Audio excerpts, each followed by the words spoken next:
कहानी का नाम बुद्धिमान चिड़िया और शक्तिशाली बाज। एक घना जंगल था जहां सभी पक्षी खुशी से रहते थे। उनमें से एक चिड़िया थी जिसका नाम था छोटू, एक नन्ही और तेज तर्रार गौरैया। छोटू हमेशा खुश रहती और बाकी पक्षियों के साथ खेलती। वहीं दूसरी ओर आसमान में राज करने वाला एक शक्तिशाली बाज जिसका नाम था वीरू पूरे जंगल में डर फैलाता था। बाज बाज अपनी ताकत करता और हमेशा कमजोर पक्षियों को तंग करता।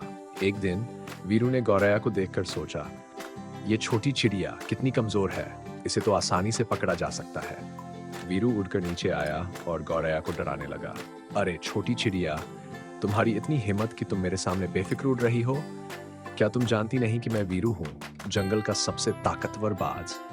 छोटू ने मुस्कुराते हुए कहा, ताकत के बल पर सबको डराना क्या बड़ी बात है? असली ताकत तो बुद्धि में होती है वीरू। वीरू ने हंसते हुए कहा, बुद्धि? तुम जैसी छोटी चिड़िया मुझे बुद्धि की बातें सिखाओगी?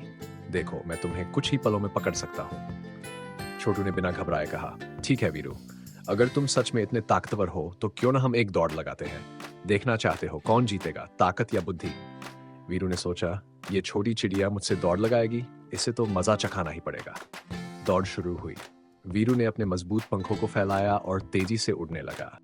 छोटू भी पीछे नहीं रही, लेकिन उसने अपनी चालाकी का इस्तेमाल किया।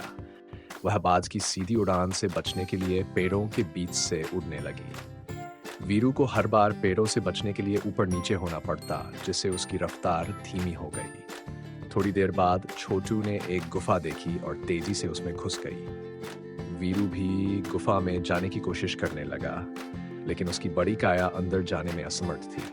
गुफा का मुंह बहुत छोटा था। वीरू ने हार मानते हुए कहा, तुम जीत गई छोटू, तुम सही कह रही थी, ताकत से ज्यादा बुद्धि की जरूरत होती है। यही तो मैंने कहा था वीरू, ताकत से बड़े बड़े काम नहीं होते जब तक सही समय पर सही दिमाग का इस्तेमाल न हो।